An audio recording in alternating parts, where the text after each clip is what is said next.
How to avoid the number one cause of death. It's not what you think. I hope you like this. I gave this as a keynote presentation last week to a group of people that really enjoyed this. It really brought the house down. And when I gave the presentation, I asked the audience members if they had any guesses as to what the number one cause of death was. And the most common answers were gun violence, diabetes, cancer, and heart disease. And this is important to note what our conceptions are versus what the reality is, and then to wonder, why do we have these conceptions? Where do they come from? And I'll dip into that subject a little bit further along in the video, as this can reveal some of the hidden aspects of our unconscious mind and how we can be manipulated unconsciously. But I won't keep you guessing any longer here. The number one leading cause of death in the U.S. is medical care.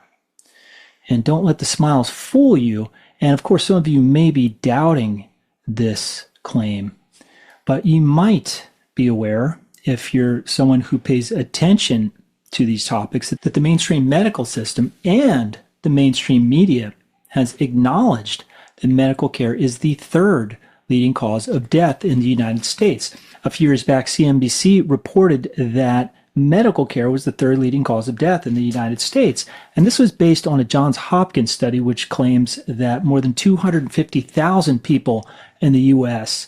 die every year from medical errors. And of course, Johns Hopkins is the preeminent medical research university in the United States.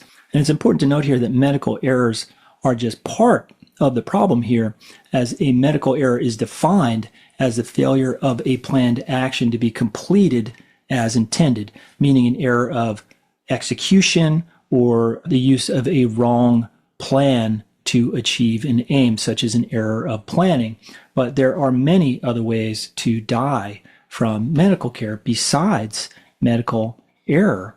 So it turns out that Johns Hopkins was wrong in their estimate. And according to the research done by Gary Null, PhD, Carolyn Dean, MD, Martin Feldman, MD, Deborah Rossio, MD, and Dorothy Smith, PhD, the total number of iatrogenic deaths, which is death by medical care, is 783,936. So now back to people's guesses from the other night when I gave this presentation. In 2023, there were 46,728 gun-related deaths in the United States. Diabetes is a leading cause of death in the U.S., with approximately 95,000 to 100,000 deaths annually, where it is listed as the underlying cause. And recent data indicates that when including cases where diabetes was a contributing factor, the total is significantly higher, often exceeding 399,000 deaths per year. That is still dwarfed by the annual cancer death rate, which is 553,251, which is still less than the heart disease annual death rate, which is 699,697. But of course, all of those are topped by medical care. So it is evident that the American medical system is the leading cause of death and injury in the United States. And this kind of gives me the shivers when I see this advertisement around town for UCLA Health. And 783,936 is a conservative number. The true number, when extrapolated, is well over 1 million people per year. And in a survey conducted by the National Patient Safety Foundation, it was found that more than 100 million Americans have been impacted directly and indirectly by a medical mistake. And as one of the authors of this paper put it, when the number one killer in a society is the healthcare system, that system must take responsibility for its shortcomings. It's a failed system in need of immediate attention. So working with the most conservative figures from these statistics, they projected a 10-year death rate of nearly 8 million people. This estimated 10-year total of 7.9 million iatrogenic deaths is more than all of the casualties from all the wars fought by the U.S. throughout its entire history.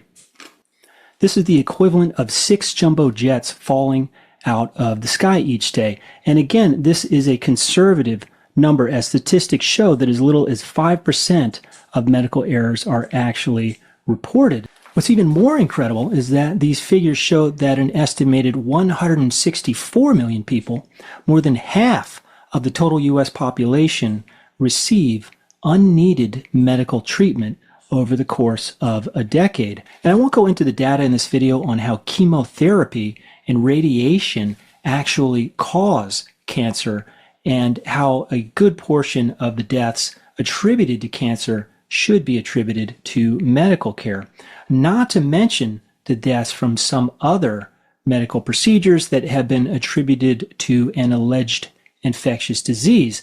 I'm not sure if they're going to delete my account if I say too much here, but I think everyone knows what I'm talking about here at this point, as even the mainstream channels, government agencies, and pseudo-truth influencers are now talking about this openly. And you have to wonder where all these people were in 2020.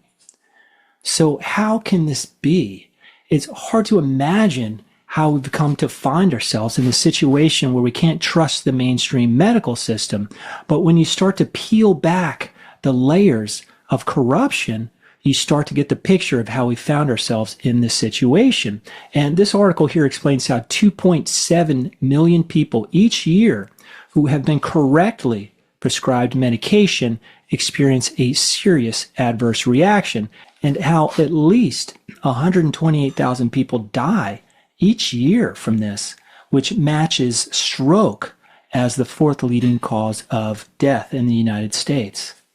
Simply entering a hospital could result in the following: a 2.1% chance of serious adverse drug reaction, which affects 344,000 people, a 5 to 6% chance of acquiring an infection, which affects 902,000 people, between a 4 to 36% chance of having an iatrogenic injury, which is medical error or adverse drug reaction, which affects between 656,000 and 5.9 million people. And you have a 17% chance of procedure error, which affects 2.8 million people each year. Women fall victim to this more than men, including thousands of prophylactic mastectomies are performed annually. 1/3 of U.S. women have had a hysterectomy before menopause. Women are prescribed drugs more frequently than men. Women are given potent drugs for disease prevention, which results in disease substitution due to side effects.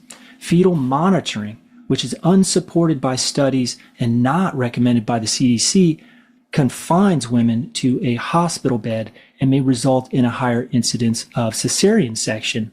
Normal processes such as menopause and childbirth have been heavily medicalized, and synthetic hormone replacement therapy, HRT, which does not prevent heart disease or dementia, does increase the risk of breast cancer, heart disease, stroke, and gallbladder attack. And as many as 1/3 of postmenopausal women use HRT. And this number is important in light of the much publicized Women's Health Initiative study, which was halted before its completion because of a higher death rate in the synthetic estrogen progestin HRT group. Unnecessary surgeries claim many lives. In 1974, 2.4 million unnecessary surgeries were performed, resulting in 11,900 deaths. In 2001, 7.5 million unnecessary surgical procedures were performed, resulting in 37,136 deaths. And in the same way that prescription drug use is driven by television advertising, unnecessary surgeries are escalating as well. Media and celebrity-driven surgeries such as gastric bypass for obesity, which is modeled by Hollywood celebrities, seduces obese people into thinking this route is safe and sexy and easy and permanent when nothing could be further from the truth.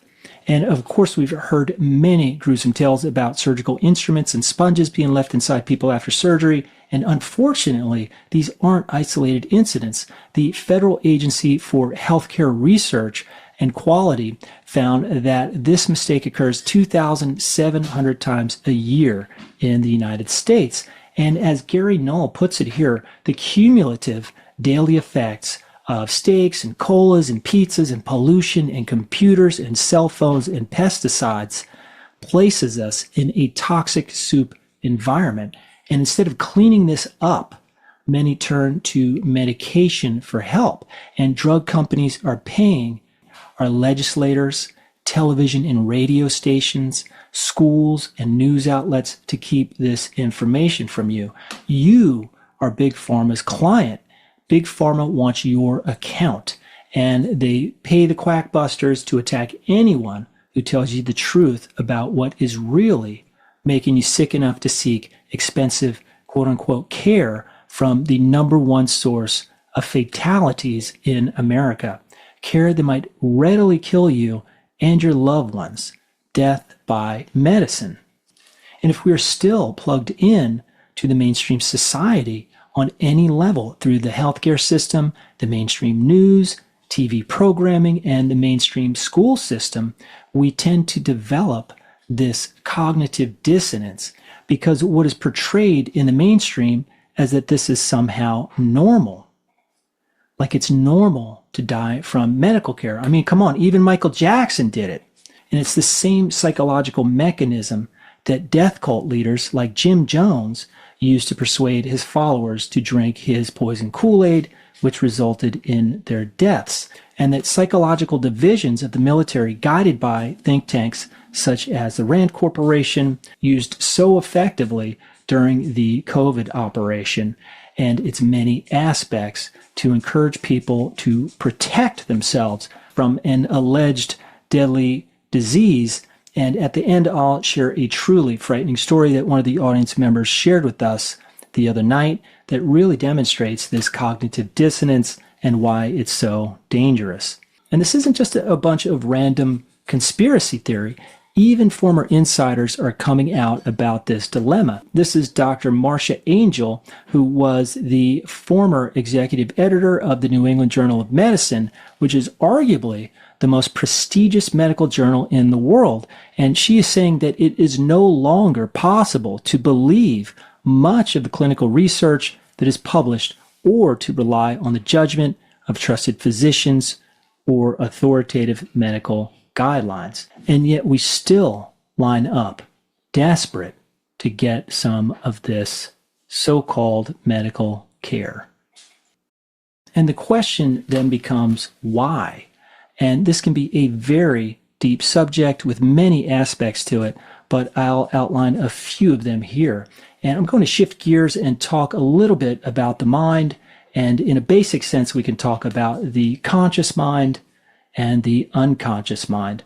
And in general, the conscious mind refers to the thoughts, perceptions, and sensations that are currently in our awareness, while the unconscious mind encompasses all mental processes that are not currently conscious.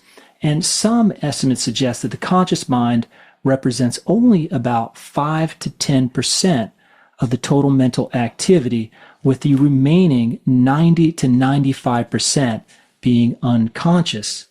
Our subconscious mind drinks in the culture and the schooling and the media programming and the advertising and responds to it.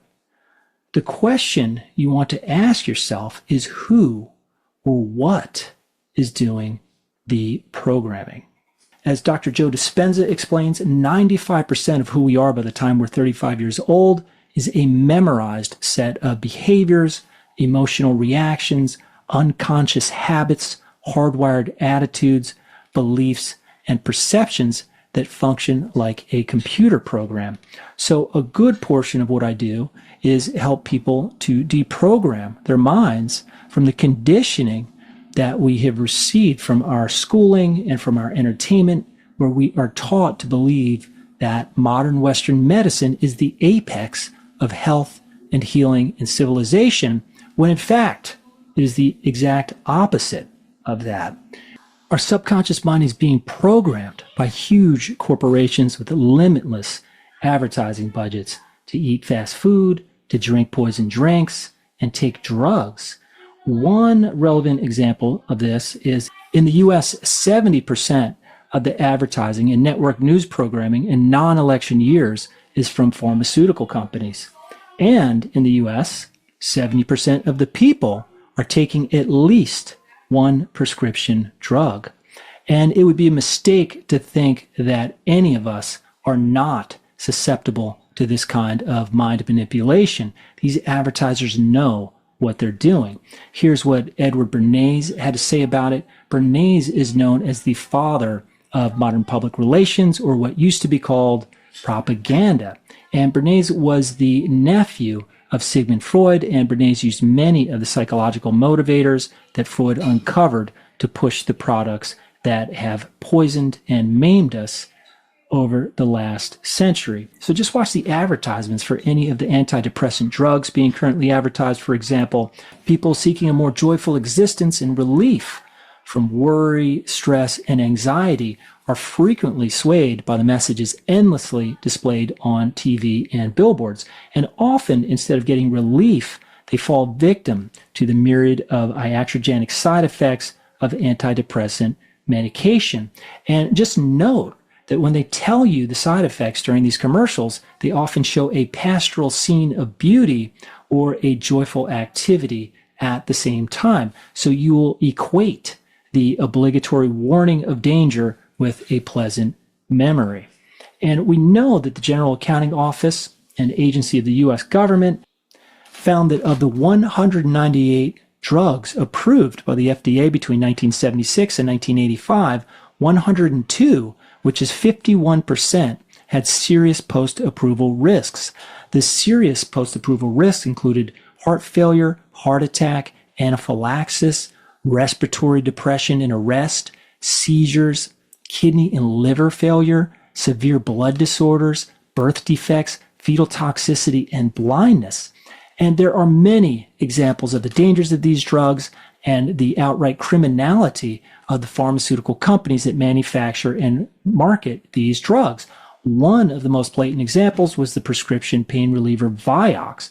The Los Angeles Times reported that witnesses told the Senate panel that Merck and Company and the Food and Drug Administration knew before the agency approved the company's Vioxx painkiller in 1999 that the drug could have serious adverse effects on the heart. But the FDA gave its approval without resolving the concerns, and Vioxx was aggressively marketed to point out its pain relief qualities and not its risks. And over 100,000 Americans have paid dearly with their lives for this failure.